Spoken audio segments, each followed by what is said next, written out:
Today, I'm visiting the beautiful Dean's Court, a Georgian country house in the center of the historic market town of Wimborne in Dorset. This is a house with monastic roots dating back to the 8th century. I'll be delving into the family archives with William and Allie Hannum, whose family has lived here for nearly 500 years.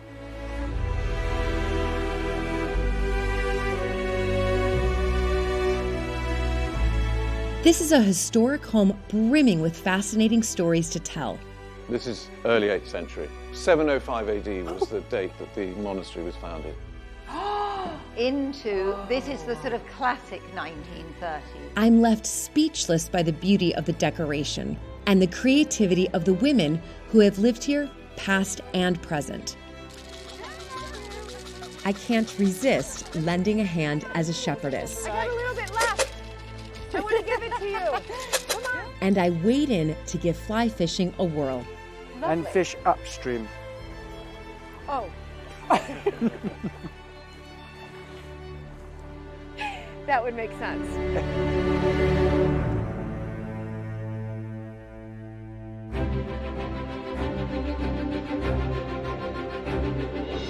When I married into the British aristocracy, it was the start of a wonderfully exciting journey. But it was also a little daunting. I became a Viscountess, and for an American girl from a small town outside Chicago, that was quite a shock. I live with my husband Luke, heir to the Earl of Sandwich, and our family at Mapperton House in Dorset. Living in a place like this is a joy, but also a challenge. And every day we're aware that we're preserving a very special part of Britain's heritage.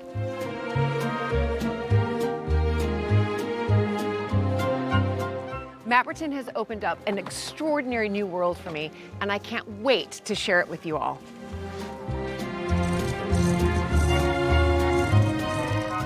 So if you love castles and manors and stately homes as much as I do, please join this American Viscountess as I journey into the British countryside in search of some of Britain's finest historic houses.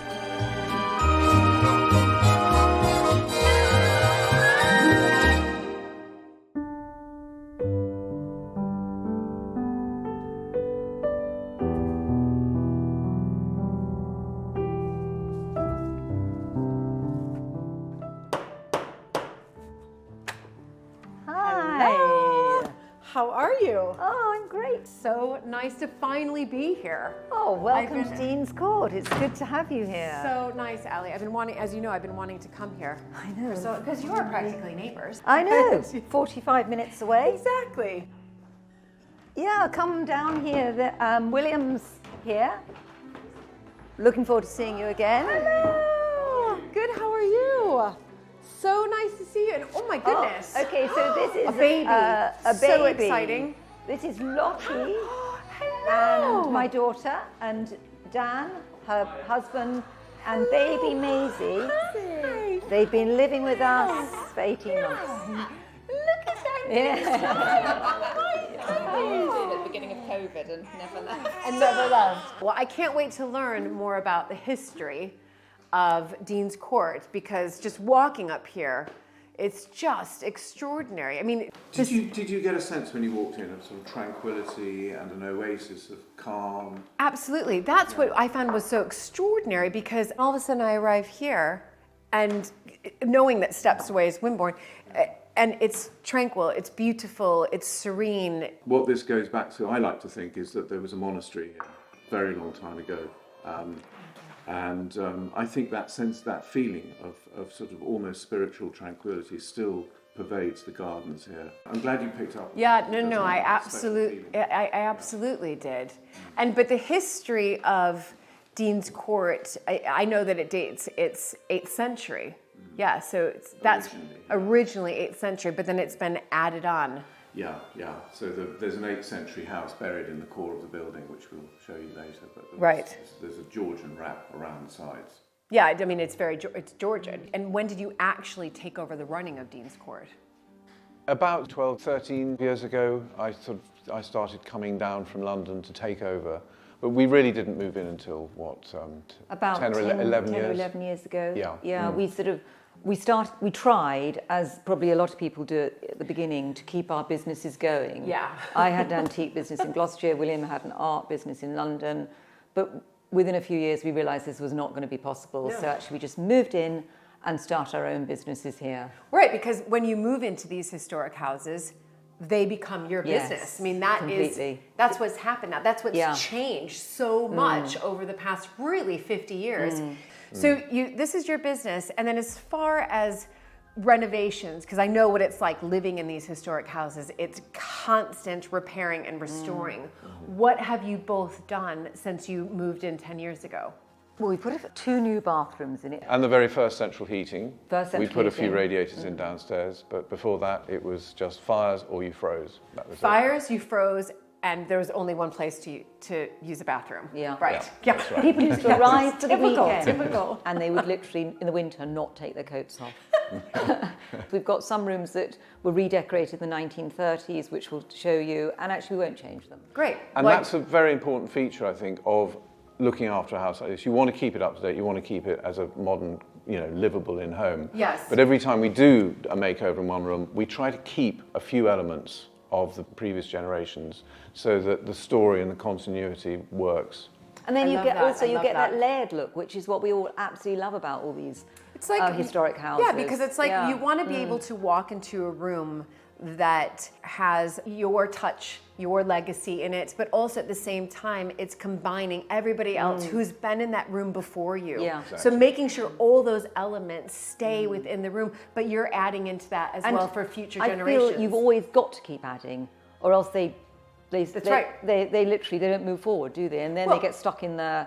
And you're living in a museum. You're living in a museum. That's so you've got to constantly keep changing them a little bit. This is what I really like about these historic houses that are still privately owned, lived in by the families, because they're not museums. No. We're continuing to evolve, and we're continuing to add on, and we're continuing to really add to the stories that only we can tell when we have people come for weddings, come to the shop, come to the restaurant. And that's what makes these historic houses so much more interesting in my mind to come and visit and see, because it is living history. I mean, this really is living heritage, living history right here. Absolutely. And this house is a lovely example of that, because every single moment in English history for the last 1300 years has left an imprint, Right. particularly in the last 500 years. Well, I'd love to go see some more. Great. Should we do that? Yeah, Okay. perfect. You lead the Lovely. way. Right.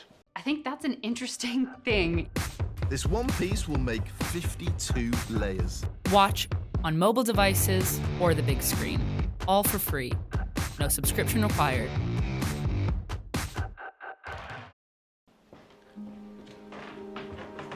So I can really start to tell now the difference between what you've done with this paint and then this. Yeah, these rather startling colours. These are the old original colours which defined the difference between the staff quarters of the house and the non-staff quarters. We mentioned the earliest part of the house, and these 2 rooms in here and in there formed the Saxon part of the house. And you can see that it's actually built of very thick masonry. Those 2 arches over there were punched through in 1725. But this was the hall house. But you've got to use a lot of imagination, because you'd have probably had a hearth in the middle of the floor here with a hole in the roof to let the smoke out. And there'd have probably been straw on the floor, dogs, livestock in the undercroft underneath to keep the place warm. But it would have been very busy, because this was the beating heart of the Saxon monastery. And wonderful. And it was built by a very royal person called Cuthberga. She was the sister of the King of Wessex, and she was the wife or the consort of the King of Northumbria. And that marriage sealed an alliance between Wessex and Northumbria. But this was where she lived. So this was the royal palace of Wimborne. And her quarters would have been in what we call the solar next door there. But this is where the sort of general day-to-day business of the administration of the monastery went on. So remind me again, what century am I literally standing in right now? This is early 8th century. 705 AD was the date that the monastery was founded, and we think that this house was built at the same time. So yeah, 1300 years people have been living and working in this house. It's incredible. It is. So that's the first 800 years. Right. Do you want to go and check out the next 500 years? Yeah, because Should we have a look at that, when my family became involved? Right, so even, I mean, Reformation. here I am 1,300 years, but also it's, you know, it's quite a feat that this has been in your family for nearly 500 years. Yeah, but not a lot of families who can say that. Right. Yeah. William is the 13th baronet to live at Dean's Court. Generations of his ancestors look out from the walls, reminding us of the previous lives lived here. It was in the mid-16th century when the family first took up residence. So that brings us to this character here, John Hannam, who was a MP for Poole, and he was one of the commissioners for Dorset. And when Henry VII died, Edward VI's government sent in the commissioners of Dorset to break up the church lands, of which it was still the property of the church. So that was the end of the 800 years, basically. That was the end of the church's, Right. Ownership of the land. And he basically redistributed most of it to himself. Right, because he was the MP, so they gave him the job and they said, right, you've got to... Yeah, he did it all legally though. It was all above board. He was a very eminent lawyer in the Middle Temple in London. So he assigned himself a lease to start with, and then his son took over and bought the freehold. Okay, Yeah. okay. But so when he saw this place, of course, he thought, well, I'm going to have this. Absolutely, Yeah. No, it suited him down to the ground. He was also looking for a wife at the same time, and in 1548 he picked out the richest heiress in Wimborne and married her. So this was a very good year for him indeed. So this is, though, a Tudor painting. This is a lovely portrait. It's probably done in the year 1548, but it's by an Anglo-Flemish artist, we should say. We don't know who exactly. The closest painter is someone called Stephen van der Meulen, who did come to England, but a little bit later than this. But what it shows is a man presenting himself in a sort of mercantile style. Right. As a wealthy man, this is the whole point. The gloves that he presents are a sign of affluence. And of course the signet ring, which tells us about his family. But the ruff and the hat and the whole style of the painting just sort of shouts, I'm doing well, I'm wealthy, and I'm going places. Right. Yeah. But it's a beautiful painting, and it's probably the best one we've got in the house. Yeah, no, it's beautiful. But he would have paid that painter with his new wife's money. Right. But the sad thing is he didn't accord her the same high quality portrait as he did to himself. Oh. Here she is. Oh yeah. There's a big difference. There's a big divide, there's a big quality gap here. They're not even a pair because she doesn't face him, so this is a pendant. It's obviously done later than his own portrait, but he was very keen to establish himself at first with his own portrait, and I think this was an afterthought done by a much less expensive painter. And what is she holding there? Gloves. She's holding gloves as well. Right. Yeah, yes. yeah. Okay. It was her money after all. Okay. But she's called Alice Orange. Okay. She's nothing to do with the Dutch House of Orange. This is before all that happened. Okay, before. So this is a French name. It was Alice de Orange. Right. Yeah.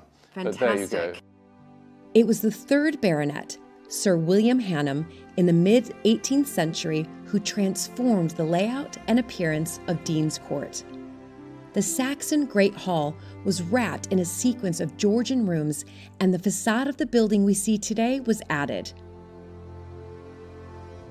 Each generation adapts these historic homes to their taste, and the library was the first room William and Allie decorated when they moved in.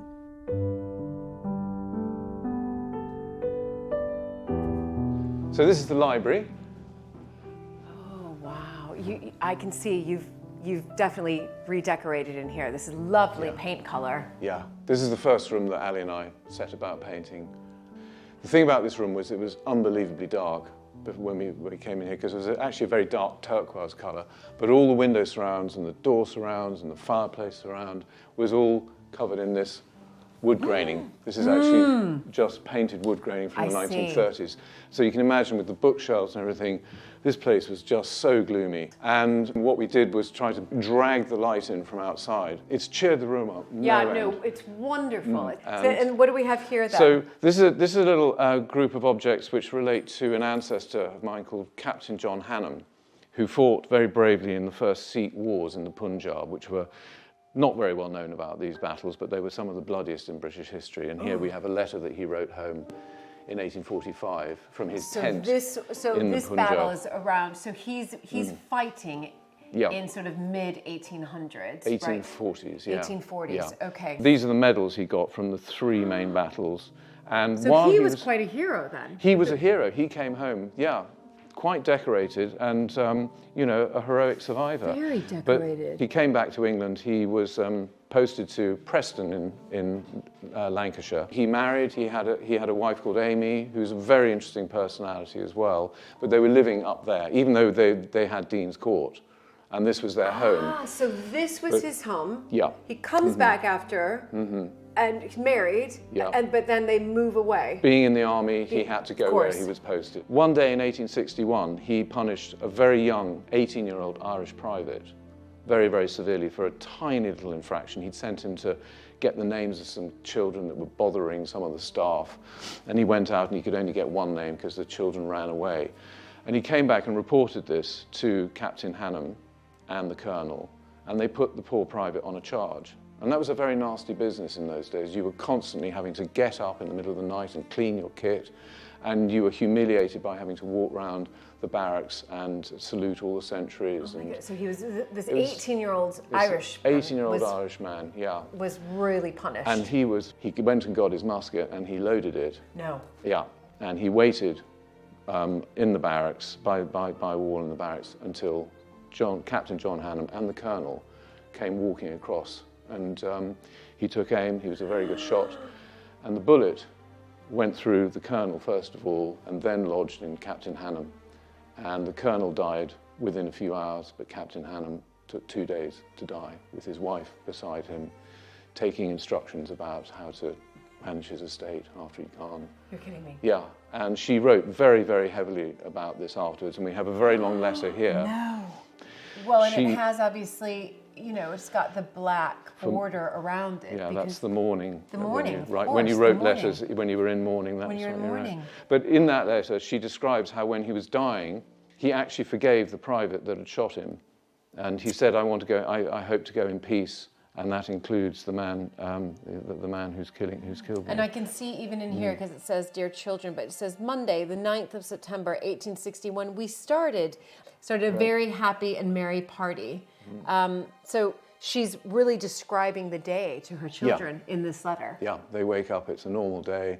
He goes off to work. Can I touch this? Yes, of course, yeah. Oh, my goodness. She has so much to say, you can see she it does. Yes, it's a long old letter. But she was a wonderful writer, his wife, Amy, and she wrote copiously about all sorts of other things. What you get from her writings, not this, but also other writings, is the incredible despair and grief that she felt at the murder of her husband. This wasn't just a marriage for financial reasons or anything. This was a real marriage of love, and she was absolutely destroyed by the death. And you'll see here, we have a little box which says, "The bullet that made me a widow." No. Amy Ursula Kyle, Hannam, those are her initials. Which she has, this is the bullet. This is the bullet that made me a widow, and there it is. Did she write in?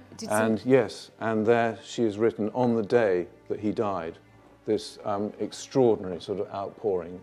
On thee their life blood lies, O fatal, cruel, O loved, O darling one. These are all exclamation points. How long must I there mourn? Make thou me strong at duty's call. Let duty's path be short. So she wants to die. She wants to go off. She wants to go after him, yeah. When his dear children know thy name, O call me from this world. Washed with my Savior's blood. Let me be where he is, let me go. After the trial of the Irish private, who was called McCaffrey, and it was sent to her by the local police, the police constable, and we've got the sort of letter that came with that as well. But the interesting thing about McCaffrey was that he was obviously sentenced to death, and he was publicly executed in January 1862 outside Preston jail. But it was the penultimate public hanging in the country. they stopped doing them soon after that. Right, so he was hung. He was hung, yeah, and in front of a crowd of 35,000, mainly Irish onlookers, who'd come out in disgust at the whole thing. They'd heard the story, and of course there'd been the trial, and they were on his side, and they hated the British Army. All of these. So the 35,000 that came out were actually on his side, on the Irishmen's side. Because they were predominantly Irish. It was hugely written up by the press, particularly by the time we got to McCaffrey's execution in January. But this is four days after he died. His body is put on a train from Preston down to Wimborne. It arrives 8 hours late, so it's quite nice to know that it's that trains actually did not run on time in those days. And so the funeral, which was supposed to take place at midday, took place at night at 8 p.m. And they marched from Wimborne station to the cemetery, and 2,000 residents of Wimborne turned out to pay their respects. How unbelievably heartbreaking, though, this story. I mean, heartbreaking on both levels. You know, you've got somebody who was murdered, and now you've got the widow who's absolutely beside herself, heartbroken. But then you have this 18-year-old Irish boy who was also executed. And the press, when they wrote it up, said he looks like a child. He looked like a 12-year-old. Oh, I can't even, I mean, I that gives me chills. That gives me chills. It's a sad story. It's just very, very sad story. Amy Hannum retreated to Dean's Court in deep mourning. Following Victorian social convention, she dressed in black and muted tones of gray and purple. Her room here is painted in the same color scheme. So this is the mauve room. It's stunning. I mean, it's really stunning. If you're in mourning, I would like to be in this room because there's something, even though you're in mourning, at least there's a little bit of cheerfulness here. Yeah, and it's a nice calming colour actually. I mean, even if it wasn't to do with mourning, it would still be quite an interesting scheme. And so is this the original, I mean, it looks... This isn't the original paint, that's just why it looks in quite good nick, because in the 1980s it was falling off, it was peeling, so my parents actually just replicated the exact colour scheme. So this is how it looks. How extraordinary and wonderful for your parents to keep it as Amy had it. Yeah. That's what's so fascinating. But this is a piece of social history, I think, which is really important to hang on to. Absolutely. Yeah.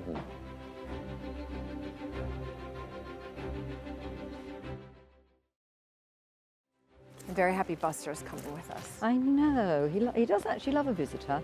He sort of tends to sort of attach himself to them, as if we don't give him enough love.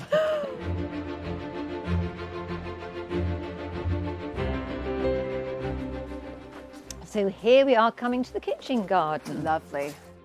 Hidden behind protective walls, Dean's Court boasts the most glorious kitchen garden, just as it would have done 100 years ago. It provides fruit and vegetables for the family, but also for the wider community. So Julie, come and meet James. Hi. Hey Julie, how's it going? James is totally in charge of just under 1 acre of kitchen garden. It's a lot of kitchen garden, James. It's a lot. I've got some fantastic volunteers, so yeah, definitely really helps. James's green fingers ensure the kitchen garden is productive all year round. So this kind of here is just all different varieties of beetroot. Exactly. And are they ready to come up? Yeah. We could pull one up now if we wanted. Can we pull one up? Yeah. So basically they're in little clumps. Yeah. So what you want to do is sort of twist one and then pull it out. So if you pick a nice big juicy one. Okay, yeah. So then with that, and then you twist. And then sort of so that's how you pull it out, and then you get a nice, it's beautiful, nice lovely little beetroot. And a big one. I'm looking for a big one. Yeah, the biggest one in the bunch. So the smaller ones will keep growing. So in a couple of weeks' time, we can take the next one and the next one. So yeah, find a bunch. That's the this yellow one looks there. Lovely. I'll use this yellow one. Yeah, do. Okay, little twist. Okay. Oh my goodness. There you go. Perfect. Look at that. It's beautiful. Natural. Oh, wow. I mean, I don't want to ask if I can take them home, but can absolutely, 100%. Yeah. I can make a delicious beetroot salad. Beetroot salad, yeah, I love it. Just roasted as well, and then tossed for a salad, just simple. And can I put these in your basket? Yeah, we've got a basket. Yeah. Wonderful. And then you've got here behind, you've got curly kale. Yeah, so some different types of kale. So this is a red kale. So these have been here all season, so since the spring, which is now, they look a bit unusual for... Oh, I love the look of them. Yeah, they look almost gorgeous. like trees now, aren't they? So these are ornamental. ready to be... Yeah, so this is all ready to go. So Ready I can to show go. you how, so you sort of Yeah, pick the outer leaves. So again, it's like picking them like that, Yep, like that. And then we leave a few at the top. So I'd probably take that one right. that far. And then you've still got this lovely... So this will then this grow will just later. and then this will grow. be, and then it, just like the beetroots, they'll keep growing, and then They'll you'll keep be able growing. to take more. So I And didn't know hopefully that. keep growing all winter, won't they? yeah, so these ones will probably finish, but we've got some other ones over there which went in the autumn, and then they'll go all the way through until the spring. Well, do you need any help with anything? Absolutely, Any yeah. more help? Yeah, 100%. There's Yeah? some stuff over here we could go and pick for sure. And this soil, James, is particularly fantastic because it's completely organic, isn't it? Yeah, absolutely. So yeah, so this is all- Wonderful. we do the no dig system. What is the no-dig system? I'm glad you are. It's become very popular recently with small-scale gardeners. Right. Really championed by a guy, Charles Dowding, over in Somerset. And basically it's trying to mimic the natural processes and apply compost directly on top of the soil. There you go, you can probably Okay. give that a tug now. You might need both hands.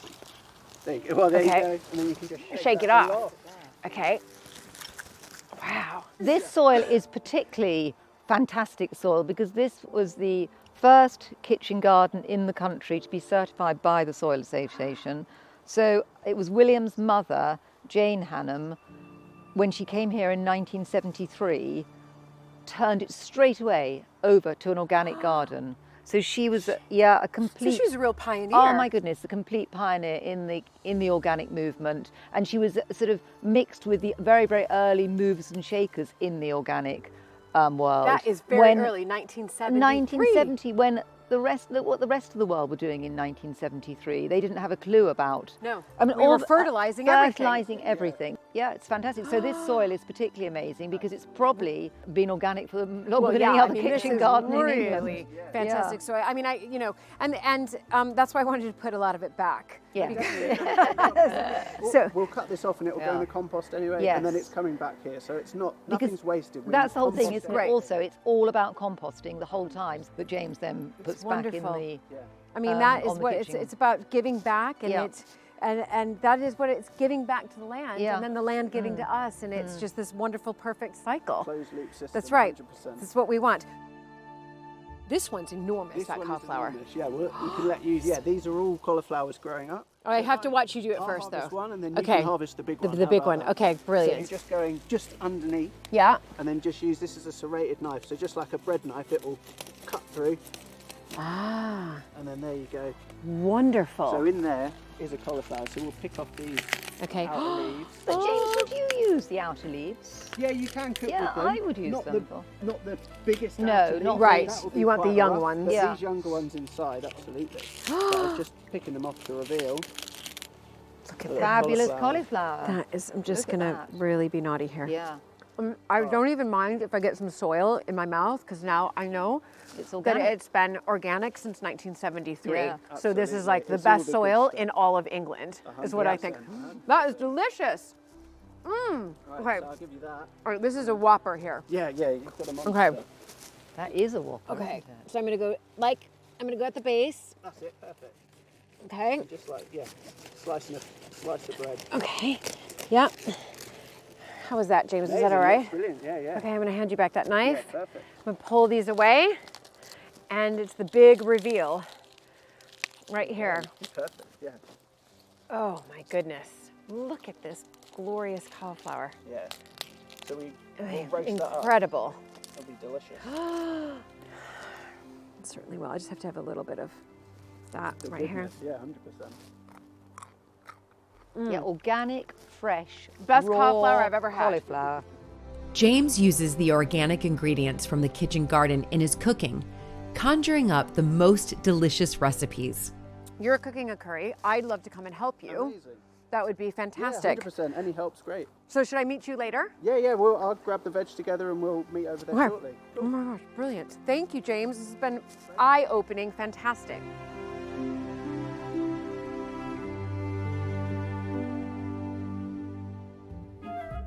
Beyond the kitchen garden, William is introducing me to some inquisitive members of the family. All right, wait. So, William, just an FYI, I have a fear of cows. Now I know that goats aren't the same as cows, but should I be fearful? Right. Come on, Orlando. Come on. Come on. Okay. Okay. Facing my fear of goats. I just don't want to really leave here with another phobia of another animal. Goats. Okay. Woo! Okay. Okay, yes. You keep hold of the food. You'll knock her out of the way. Do you have to be super quick at this? She'll come over here. Okay. Okay, and then we stand back. Wolf is down. And then what happens? And then you'll come and butt her out of the way. No. No. Oh, yes. Oh, wait, look at. Yeah. Okay, so these two goats, you have goats. Orlando, Yeah. Is- Who's huge. He's a Nubian goat. right? And Pringle's, what is she? Something else. She might be Nubian as well. But some people say that he's the biggest goat they've ever seen. Right. And what we've done, we've brought them on here so that they can clear out all this trashy, dried grass here that didn't get mown when we took hay, because there are a lot of earthworks here and it was difficult for the tractor. So before Right. we move the sheep on for the winter, I want the goats to clear out all this stuff, and they're already making a good start on it. And then they go around and they also clear the hedges. Oh, so they're useful. Oh, They're yeah. useful goats. Oh, they have a Okay, purpose. they have a purpose. They're not just pets. Right. Well, with the names like Orlando and Pringle, I thought maybe they're your pet goats. Look at this. Okay. There. Okay. Pringle is Sorry, like, Pringle. give me That's it. some more. it. Oh dear. No. Oh dear. Sorry, Pringle. Okay. Oh my goodness! Orlando literally like headbutted Pringle out of the way. He's a brute. That was extraordinary. Complete brute. So what happens when you finish with all the feed? Like what happens? Will they Well, then go they after just you off, yeah. next? They don't really need feeding. We just do it so that we keep them under control, and when we want to collect them up and take them somewhere else with Right. their little house, they'll come running. Okay. Yeah, Right. yeah, So that was it. yeah. But they're obsessed Okay. with food. They think about nothing other than eating, Okay. and it's what they live for. But this helps me the next time Yeah. I encounter goat. I'm just going to make sure that I've got some feed with me. Okay. Right, Okay. I've got to get out of here. Orlando and Pringle aren't the only ones mowing the meadows here on the estate. A flock of 35 sheep graze happily under the watchful eye of shepherdess Louise Marshall. It's just so wonderful to wander around Dean's Court. And then, of course, I'm wandering and I find you and I find your sheep. Yeah. But, when I think of England, I always think of England, green. But of course, then I see, all around England, you see sheep grazing. But for me, in one sense, it kind of saddens me because I know that the sheep that are grazing are usually going to be on people's plates. But that's not the case with yours, is that right? No, they did start off as a breeding flock, but I rapidly changed my mind and they've become a rescue sanctuary now. So now I rescue sheep. Everywhere. Oh, you do? Yeah. But how do you rescue them? Are you finding them that they've been lost or? No, sometimes the vet will call me and say there's a lamb here that's going to be destroyed because the farmer doesn't want to invest the time or the money in them. Some people, they have them as pets and they've died, they need new homes or they've moved on or... Right. Sometimes they're welfare cases that need to Right. be come somewhere So safe. you kind of rescue the lost sheep. Yeah. The unwanted, The unloved. unwanted. There you go, there's their feed. They have, Okay. it's called sheep nuts. Yep. So it's all sorts of molasses and vegetables are all put into a nice little cake for them. And they So- love them. Yeah. Right. So Love this them. is like real proper Nutrition, right yeah. here. Yeah. Oh, So fantastic. it's always a supplement. We've got lots of grass here. It's very Yep. nutritious. But these are just an added extra to Yeah. keep them sort of friendly towards you. And through winter as well, we'll give them a bit extra. And how do you feed them? Do they come up? Yeah, just give it old shake and Yeah. watch them run. Come on, do you have you named? Oh, yeah. So you know every single Yeah. name? No. This is my oldest sheep. This is Horatia. Horatia. That's Penny. Here they come. That's Buttons. There we are. Oh my goodness, they're literally all coming. Look at this, look at this one running. That's Rosie. Rosie, That's big old Rosie to How do you- Benita Lolita. how do you keep track of their names? Well, it's like your children, really. That's Miss Eglantine. She's really old. She's my second oldest. She's your second one. How old is Yeah. she then? She's 14. She's 14. Yeah. So that's There we go. considered old in sheep years. I mean, yeah, generally sheep don't really get past 9 or 10. Oh, So oh my she's goodness. doing really So well. She's fantastic. And she's very active there too. What we could do, we could put them in their troughs if you like. We can Yeah. Top up. Okay, Let's top brilliant. Up. Right. You start at one end to fill the trough, and I'll meet you in the middle. And just a little bit in each of them, Yeah, just stick it all out.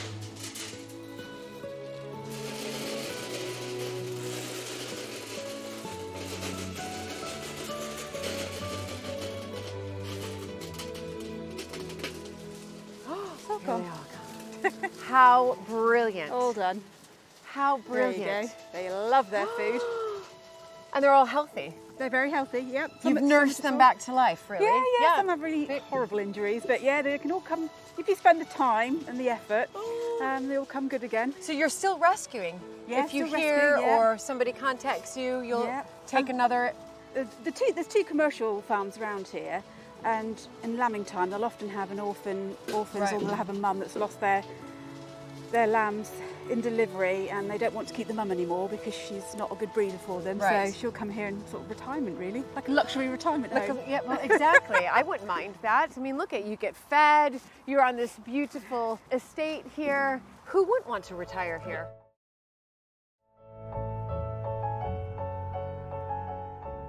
Dean's Court and its landscape stand testament to the political upheavals and stylistic changes of generations past. From the foundations of the Saxon monastery led by a royal abbess to the 18th century facade we see today. Wonderful. Ooh, I love it. And this Georgian door. Isn't it lovely? Yeah, it's just Huge extraordinary. Opening Georgian Wonderful. door. Yeah. Right, where are we off to? Right, let's go and look at the pond. Fantastic. Over this way. It's just so beautiful and calming here. And look at, you have a pond now too. Yeah. I mean, you have everything here. Everything. Yeah. Wow.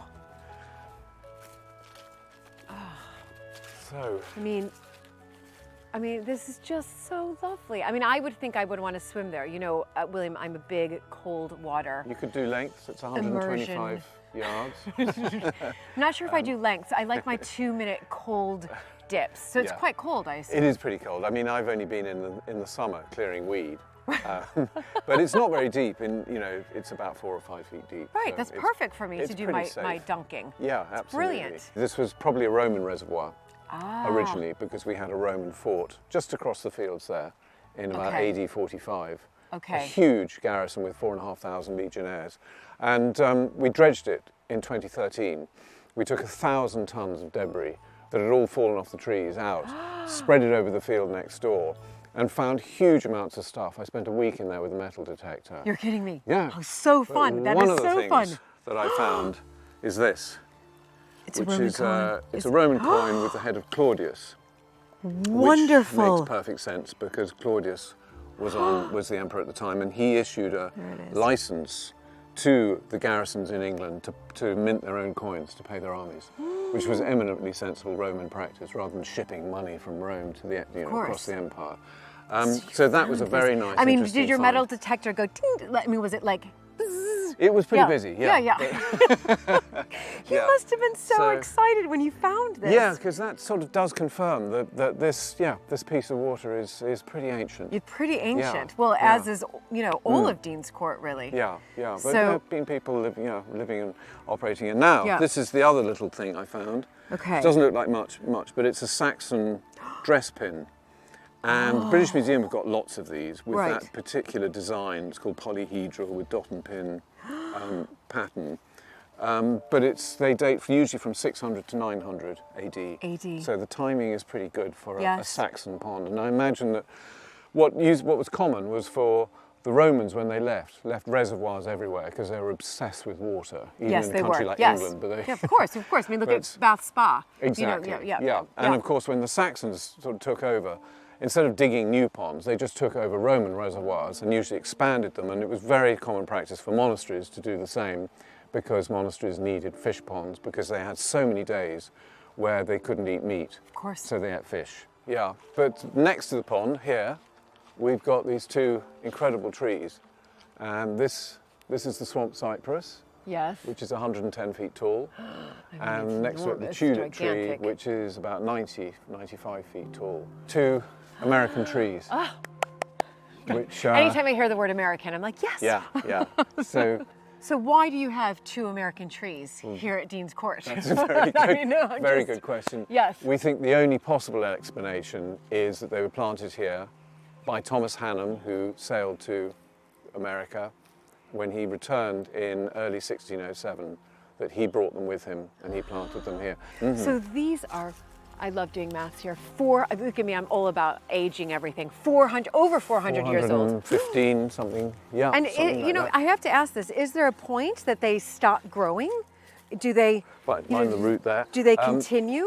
Like all trees, they just carry on growing. That's yeah. what I thought. Yeah, they slow down. Right, exactly.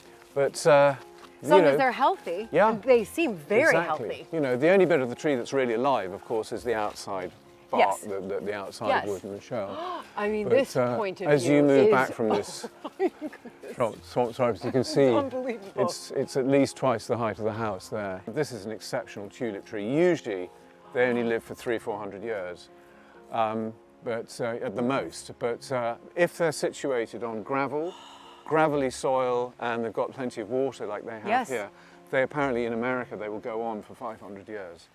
Wonderful. So hopefully this tree's got another 100 years left.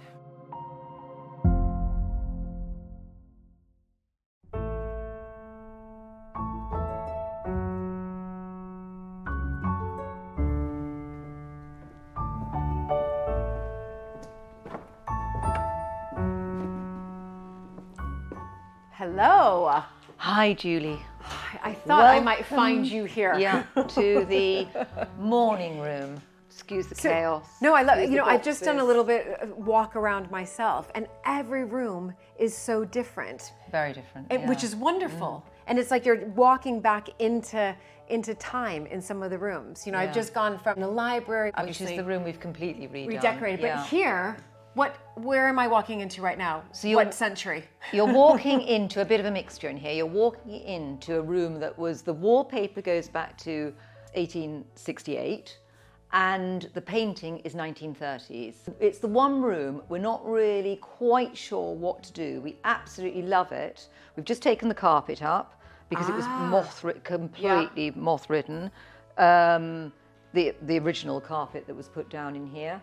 The painting, absolutely beautiful, but then you can see, look at the ceiling and the beautiful moulding. Yes. But it's, you know, if we just painted the ceiling, it would look ridiculous. You suddenly have this bright white ceiling. It would emphasise actually how grubby and stained the wallpaper is. But I am really noticing though, so basically I'm in a room of 19th and 20th century, Yeah. kind of a mix match of the Yes. two of the centuries. Yes. But what's extraordinary is just all of the Yeah, paintings. absolutely That's- beautiful. The detail. Yeah, so Cordelia, who came to the house, lived in the house from sort of 1900 to about 1948, came with lots and lots of money after the 20s. She had lots of money and started redecorating. And she, in the early 1930s, would have commissioned a decorator, but when sort of everyone was into painting and colour and special effects with the paints and stippling, and that's exactly what these beautiful doors. So she obviously decided to leave the wallpaper in here, which is absolutely beautiful, hand-painted. So the wallpaper. The wallpaper is is 1868. 68, yeah. And in fact, this particular wall here, in William's parents' era, I think it's in the 1980s, they had a big damp problem. So actually they sort of redid this and they cut out every single star that was original and put it onto new paper. You're kidding And they me. redid this corner. So they were able to save the stars. Yes. They cut them out and put them onto them onto new new wallpaper because you can wallpaper. see that's slightly Yeah, you can. whiter also than, say, the wallpaper over there. And same with the border here. Same with the border, yeah. But you know, you can see, look at the deterioration there. But how do you salvage this wallpaper? Because surely that's something you want to do. Well, we would love to, but I don't know if we can. I mean, you can't take all the wallpaper off and rehang it. I mean, I think we've got this far. We've got the carpet up. It has turned into rather a box room. We've got to sort this out, obviously. And we will work out how to sort of touch up the lovely, lovely moulding and redo the ceiling somehow. But what's fascinating about this room is obviously you've got the mixture between the two centuries kind of mashing together. You've got the wallpaper from the 19th century, but then this painting, this beautiful painting, yeah, that was very influenced by the Charleston era in the 1930s. Vanessa Bell, Virginia Woolf, John Fowler, they all sort of went, you know, they all congregated in the house in Sussex, Charleston, and were painting these beautiful colours, experimenting with paints. And I think Cordelia was obviously very influenced, and you can see it's absolutely beautiful. The colours, very, very Charleston, these colours, very 1930s. And, you know, we wouldn't want to change that at all because that is so beautiful. So she's, you know, that was the period that they would decorate on these sort of the Georgian features that you would have in the house. The Georgians obviously this would just be completely plain. They Exactly. They did not like too much colour. They liked it plain. Right. So it's fascinating that you've got such a mix. Cordelia's restyling of the interiors here also included commissioning the iconic Liberty store in London to decorate some of the rooms. And then we go through into the next room. Oh, 2 doors into the next room. Oh, wonderful, those Georgians. Yeah, look, those Georgians. The Georgians, the paneling, and, you know, a couple of doors. Yes. This is the sort of classic 1930s. So you can't change this. No, the colour's so amazing, isn't it? Ooh, the color is so wonderful. Okay, ooh, what's happening here? Back to Lottie. This is a bit of embroidery. This is fantastic. What a lovely place to do it. All right, so what are you, I'm totally intrigued right now. Okay, so basically this is a lockdown hobby that sort of grew. It started as a lockdown hobby. It's embroidery, basically. It's all done by hand. And I'm doing at the moment some little Christmas stockings that I'm doing for someone that has all their family's initials on. How wonderful. So this lockdown project then became a full-time business. It was a total, like kind of suddenly, because we were all here in lockdown and we had so much time, I just had a go and I literally learnt by YouTube. By YouTube? Well, we love YouTube. Yeah. So I started doing it.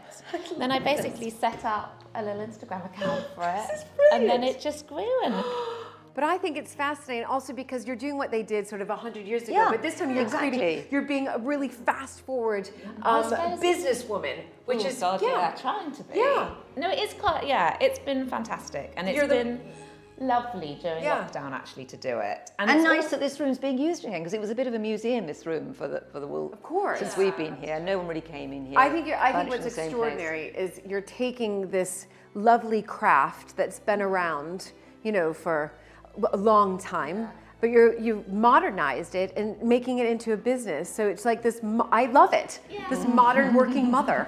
Taking a craft and making a business out of it. Well, also, that's what's quite nice. It's such a therapeutic kind of like old-fashioned thing to do, but I literally couldn't have done it without technology. No. I wouldn't have sold anything without Instagram, and I wouldn't have learned how to do it without YouTube. Yeah. It's the meshing. Just like that room over there was meshed in the centuries, we've got the meshing of here. Exactly. Of the same thing happening, sort of 21st century with the 19th century, if you like. Yeah, exactly. No, and it's so exciting, and I feel now it's kind of like, God, I've found a new kind of business that I can now do going forward with a baby and just work. Great. Well, I've got 4 children, and I might be contacting you and commissioning you for something, doing maybe 4 stockings. 4 stockings. Since we're coming up to that period. Anyway, I will leave you to your piece because I know how important that is, especially when you have a 4.5-month-old. Lottie's business threads back to another creative woman who lived at Dean's Court. In the 19th century, Amy Hannum, who had been widowed when her husband, Captain John Hannum, was murdered, created beautiful embroidered furnishings. Harking back to its monastic roots, Dean's Court is just a short walk from Wimborne Minster and the historic market town.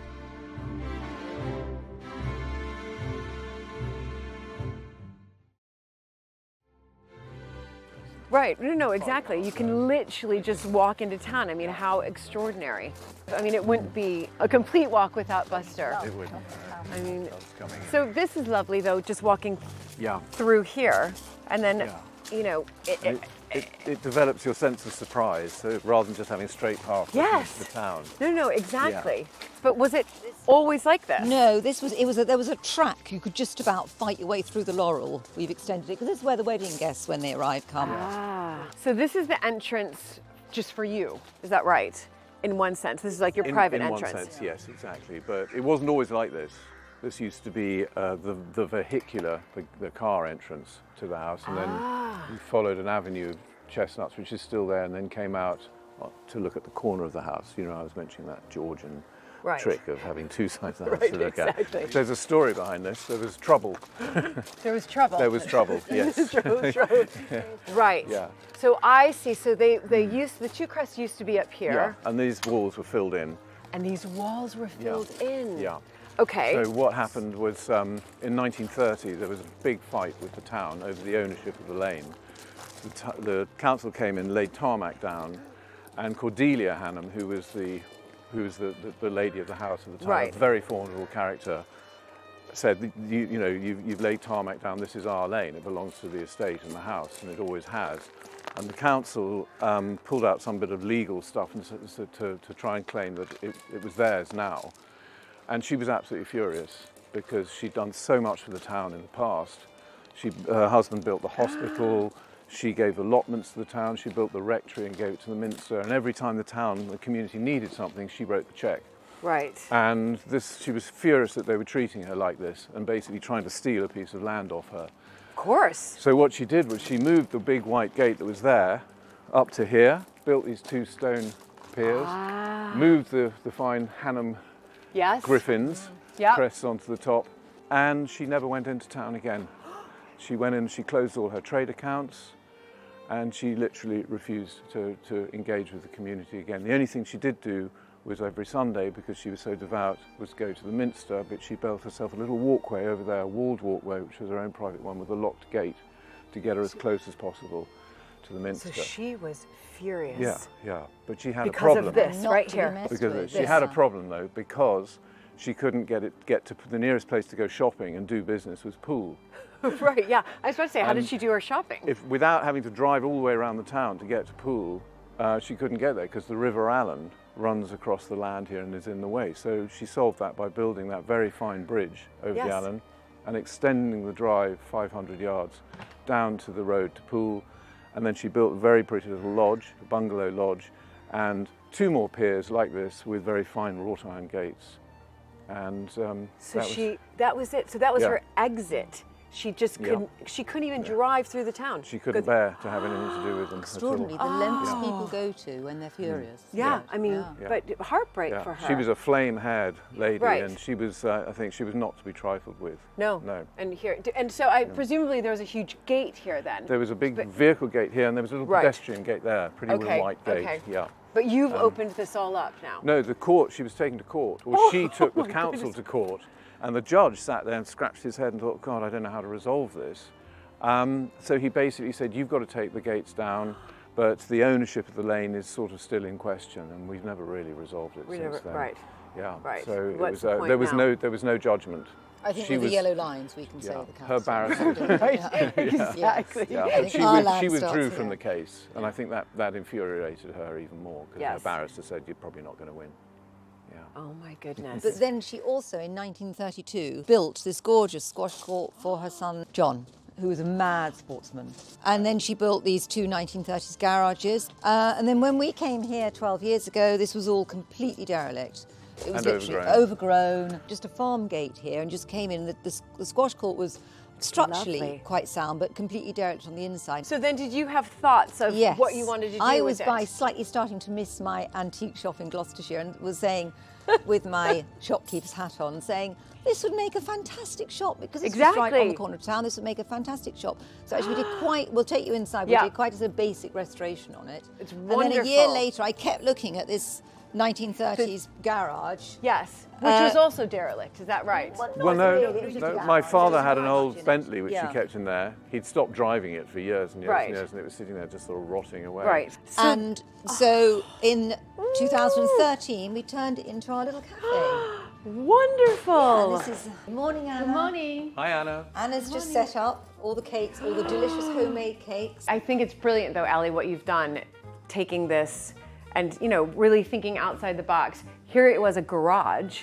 and this is the contemporary progressive owners of these, historic houses. You're the perfect example of one of them, thinking like, what can we do with it?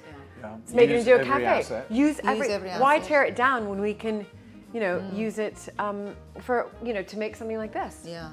Can I order something hot? Sure. Yeah, of course. Thank Thank you. Can I have just a black Americano? Yeah, black Americano. Yep, exactly. That's the Americano for the American.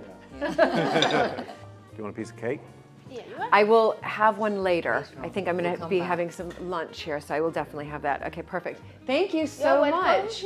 Just See you wonderful, later. wonderful to See you see. later. Okay.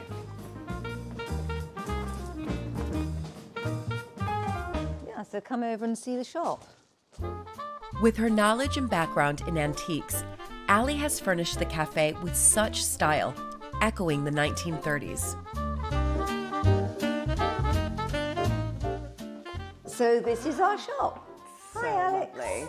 This Hi. is Julie. Hi, so nice to meet you. So this was the squash court. This was the squash court. I can imagine it. That in 1932 was built. Yes. And it was probably left from, I think people often come in here and say, oh, I played squash in here once. So probably from about sort of the mid-80s, 90s onwards. Right. It was just derelict, literally. Everything that could rot had rotted. All the wood, all the floor, Yep. the doors, the balcony, the staircase. And it was like a fernery, literally. It was just had sort of plants growing in it, which actually looked rather atmospheric. But Right. So then you walked in. We and you walked in and I thought, oh, wow, this would make the most amazing shop. So Ali, are you doing all the buying then?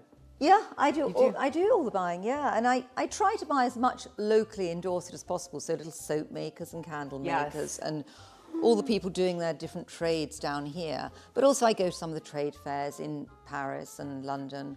And then I go to India once a year Do for you about really? a month. Yeah. Wonderful. And what are you sourcing from India? Well, India, it's the scarves and the silks and Yes. the lovely rugs. And yeah, I come back, Alex, with all sorts of things, don't we, from India? Yeah. Oh, this is brilliant. What wonderful space and wonderful shop. And It's a good use for an old squash court, isn't Well, it? it's really wonderful what you've done, Ali, is, coming in to Dean's Court and really putting your mark on this, saying, okay, here's a derelict building. Let me do something about this with your background in antiques and buying and creating a shop for the community and I couldn't to enjoy. bear the thought of it being pulled down.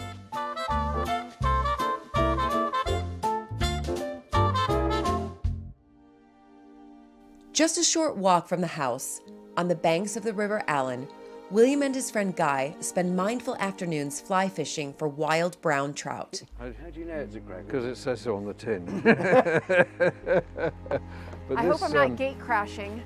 No, just a bit of fly talk. A bit of fly talk. Yeah, yeah. And, well, I've come prepared, I think. Oh my God. Yeah, they're You are enormous. so ready. But Yeah. apparently this is what you need to fly fish. That's what you need. Is that Yeah, right? Yeah. Waiters? That and a few flies And a flute. and a few trout. Yeah. I'd Yeah. really like to Wow. get that. And Yeah. a clear Trout. river. One, Yeah. two. Okay, so I've done fly fishing once before. Right. And Yeah. I didn't catch a thing. Is that normal? Yes. Yes. Especially if you're with us.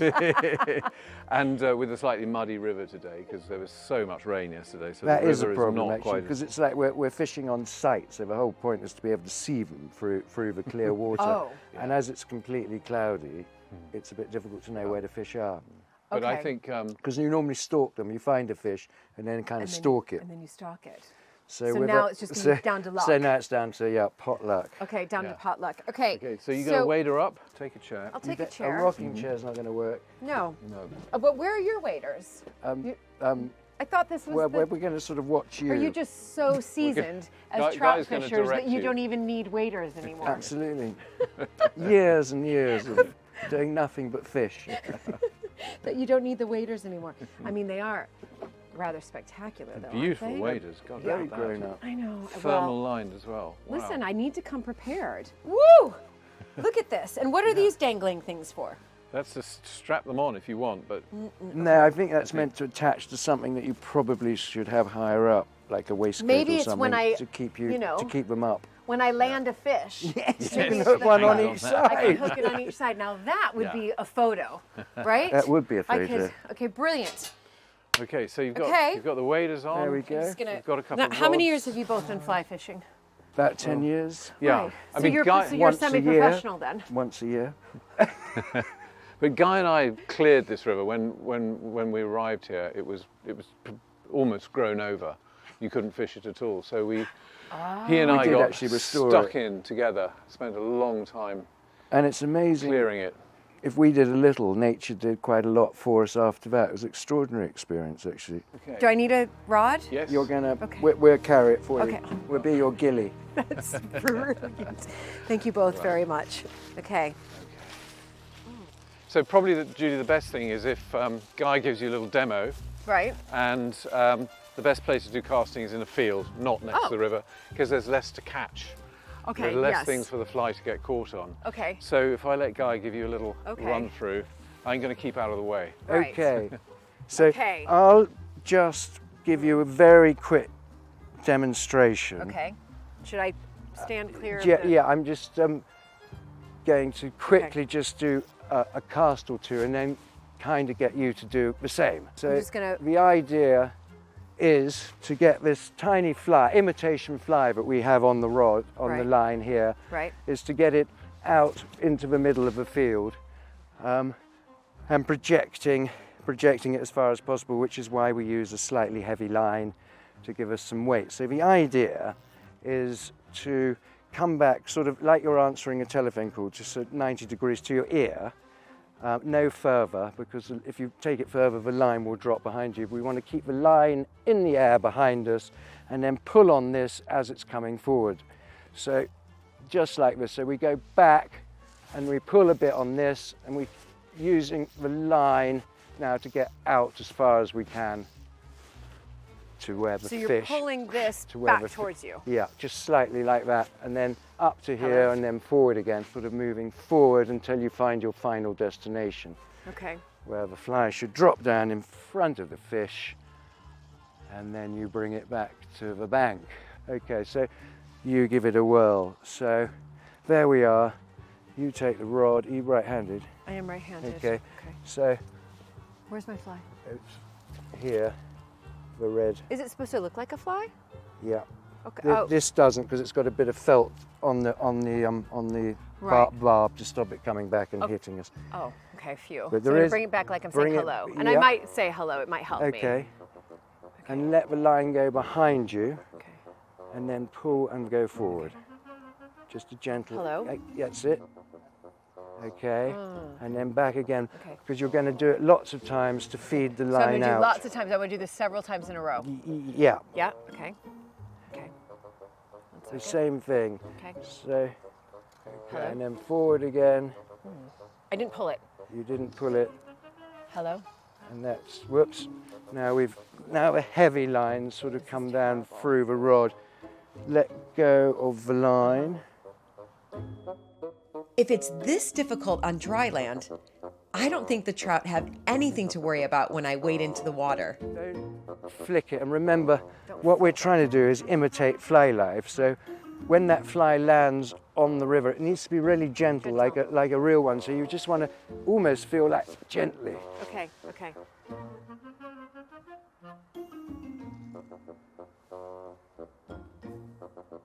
Better. It felt better. It was getting there. The only thing that made it go slightly sideways was you just got a breath of air, which is every fisherman's nightmare, every Okay. fly Can fisherman's I do it nightmare. one more time? Yeah. I think I've done it. You think it's okay? Okay. Yeah, it's getting there. And let it go. That's it. So there you go. And it landed, although you didn't, well, we don't want to go far, but it landed nice and gently. Okay. I think I'll end on that one. Well, it's definitely a high. I mean, it's an improvement from From you the know, first from 5 one. minutes ago. Yeah, Right. massive. We didn't need Massive to untangle anything. Exactly. And if there's been a fish there, it would have eaten it. It would That's have right. done. That's right. I've succeeded with not tangling it up. This tranquil landscape is beautifully unspoiled and bursting with wildlife. I can absolutely see why William and Guy enjoy spending time here. So this might be a nice little spot to try. It's lovely, and it Yeah, has a bench. It has For those a of us bench, who yeah, so you can won't take be fishing. But is it safe to go in? It should be, 'Cause because it's this so is fast. this is a shallow bit. But this is a chalk stream. This is a chalk stream, yeah. This is a very special type of waterway, and it's very unlike the usual what we call coarse rivers that you see everywhere. Chalk streams are fed by springs, which from rainfall that comes down through falls on chalk downlands, is filtered through the aquifer and then comes up in springs and then forms a river. Oh my goodness. Rather than being fed by runoff from fields, which is why all other rivers are usually this colour because they're fed by muddy, silty water. But when a chalk stream is looking really good, it's absolutely crystal clear because it's fed by this filtered, very, very pure, nutrient-rich water. So you can drink the water? Drink it, yes. But not only that, it attracts a huge amount of wildlife because there's an enormous amount of invertebrate life going on at the bottom of the chalk stream. And then you're going up the food chain, you've got the fish, then you've got the birds that come for the fish, the otters, and all sorts of things. So these chalk streams are absolute habitats for everything, and some people call them the rainforests of Great Britain. And the interesting thing is that because we've got so much chalk in the southern part of this country, we've got about 76% of the world's chalk streams in England, and about 50% of them are within 30 miles of here. You're kidding me? Yeah, they're a really rare resource, and people fly in from all over the world to fish for trout, brown trout on these streams here. And we are right in the centre of some of the best fishing in the world. So when you're fishing for trout, you obviously want to go to chalk streams, but you want to be able to spot the fish first, so you're not just, going in it blind No, you're not. and hoping for the best. No, you're finding a fish and then you're like stalking that fish. So as when William was just saying, it's gin clear. We walked down the bank and we could, if it was clear now, we could see lots of different brown trout. So you'll look at the fly life of that particular day and that time of year, and then you'll imitate that by putting a fake fly on one of these lines and then try and imitate it again landing on the water. But as you've already seen your fish, so you're just trying to aim just in front of its nose. So that when it floats over. So it's much more fun than regular fishing. It's better than just watching a float. sport. It's like a proper sport. Yeah. But a really, really good fly fisherman will only spend 50% of his time fishing. He's sitting there on benches like this, watching the fly life, watching the fish, seeing where they're rising, what they're rising for, and watching their behaviour. And then you're just trying to imitate exactly what's happening in wildlife. But you're outwitting the fish. That's you're outwitting the fish, which is rather fun. So can I see you do a little cast We there, can Guy? do a little casting, but it's going to be hit and miss, obviously, I know, because you we can't see. But I still have to see your, I'll get out of your extraordinary way. skill of casting.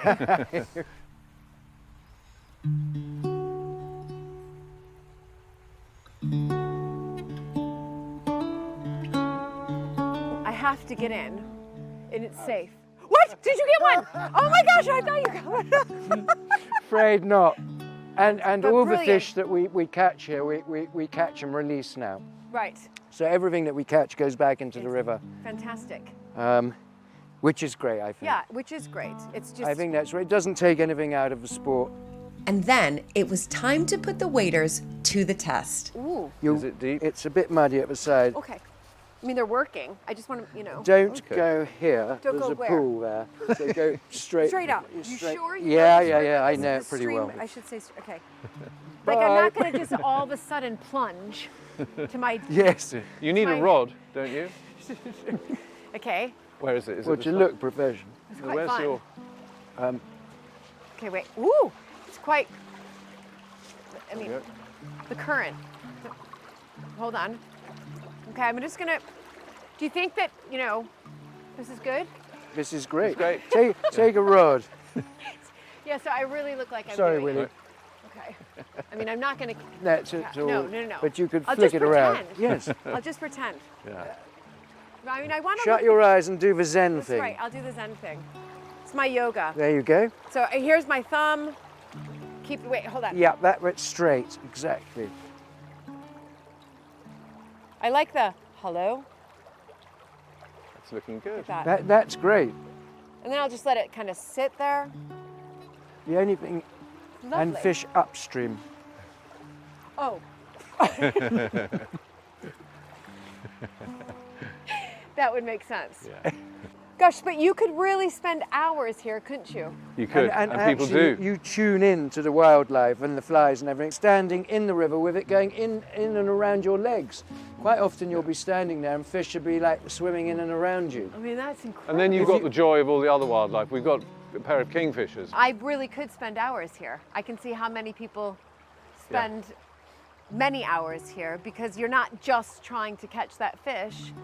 You're trying to find a little bit of peace. Yeah, you're immersed in it, and it is a bit like meditation because you're so concentrating on the one object in mind.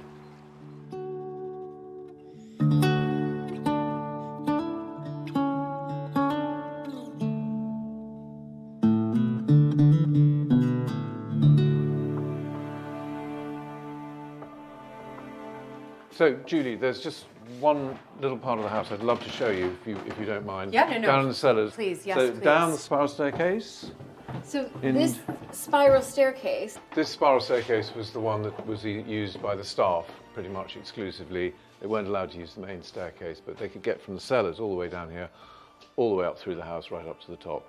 It's quite a steep climb. Yeah, but, that is a steep climb. Yeah. It's quite yeah, exactly. claustrophobic. Yeah. Right. So now we're heading. We're going to head like a maze. to the other corner of the house. Okay, I'll follow me. you. The cellars run all the way through the house, and they were a very important part of the function of the house, particularly when it came to food, because a lot of meats were cured here, they were brined or they were hung, and there were stores, that's the apple store in there. These are all really food storage rooms or food preparation rooms, and there is one vast. room. Yeah, it goes on throughout the whole house.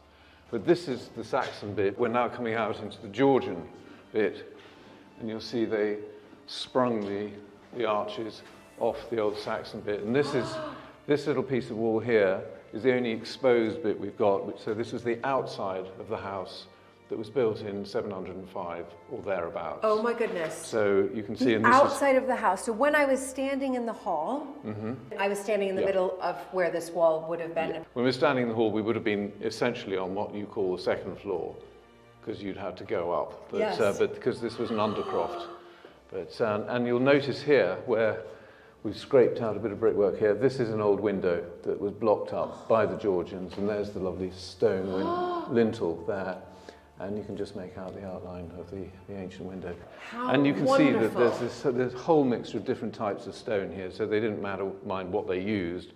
A lot of it is what we called heath stone, because there's a lot of sandy heath around here.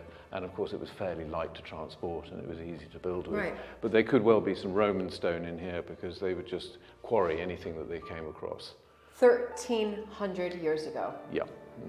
I mean, incredible. I'm so pleased I got to see this. That is just, that is a real treat. Just like the fictional Downton Abbey, historic homes once functioned with housekeepers, footmen, and butlers tending to the needs of the family. Here at Dean's Court, the basement is a warren of rooms where meals were prepared and food stored. After harvesting the wonderful organic produce from the kitchen garden, James is busy preparing supper. I'm supposed to be helping him. I'm trying to find James right now, but I'm rather interested in exploring down here as well. So I shall just follow. Oh, there's another one. I'm going to follow the smell, but before I've got to try to get into as many rooms down here. Look at, obviously, wine cellar, recycling, excellent, but wonderful. Wine cellar, oh, so fun. I mean, this would be brilliant for hide and seek. Actually quite scary. No, there's more rooms in here. I mean, I love going to downstairs of these historic houses because there's so many rooms. It's quite extraordinary. Oh, there comes the light. Not sure what this room was used for, but obviously this one's used for billiards now. But it's just extraordinary how many rooms there are. Look at this. Look at this. Look at this. Oh my goodness. It's like a treasure trove in here. Look at this old carriage. This is really filled with real Dean's Court treasures here. I mean, I would have a heyday here.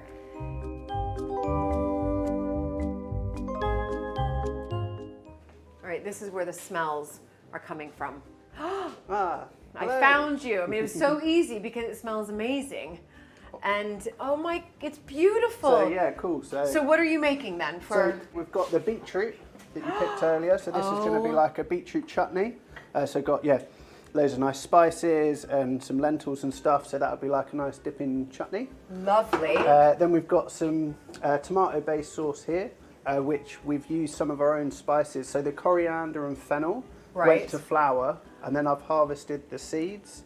And use them in some of these dishes. And then we've got a dal at the back. So here are all the other veggies we harvested earlier. Oh my goodness! So cauliflower. The cauliflower. This is your celeriac. Celeriac. Your Kale. And then this is a butternut squash, which I harvested before. But these are going to go in with the dal at the back. And then these ones are going to just sort of be dressed up with some of the herbs, parsley and stuff from the garden. Oh my goodness, what a feast. Yeah, this absolutely. is fantastic. Yeah, no. Wonderful. Okay, so what can I help with? So there's some aubergines just over there. So if you want to just slice them up, and then we'll pop them in with the tomato sauce. Okay. And then 15, 20 minutes, we'll be good to go. Okay, wow, Cool. fantastic. Should Awesome. I'm just Oh going to yeah, have a little wash my hands. Yeah, cool. So is there like a particular way to slice up the aubergine? They've already been roasted, but literally we just want to slice them into pieces like that big. Okay. So you can do a few at a time. Okay, And great. yeah. Okay. That's So this is literally it. going into the tomato sauce. So that's sauce. got, some of the spices from the garden and these are all your recipes. A mixture, yeah. I get inspired. I did some travelling in India when I was 5 years ago or so, and that's it's the food I most like eating. My girlfriend's vegan, so it kind of like spices make vegetables taste better. They do. They do. Spice it up. Good to go. So you can chuck that straight on in with these tomatoes. Okay. Cool. Fantastic. And you give them a nice Give stir, it a good get all stir. that flavour. Oh, lovely. I mean, the smell is. Smell is pretty darn amazing. Yeah. So I know that the taste is going to be outstanding. And then at the back here, we've got the rice. And I forgot to say earlier, I picked some of the fig leaves from the fig tree. So we've actually got fig leaves in there. No. And hopefully they've got a slightly coconut flavour. So I've literally just cooked it as you would cook rice with a few fig leaves in. And we'll see. Fantastic. That's an experiment. So. I like that experiment. But why would the fig bring out a coconut flavor? I'm not sure. It's really strange. Sometimes different parts of a plant have flavours reminiscent of other things. It's like eating the thing we're not used to eating sometimes can yield, something a bit different. So.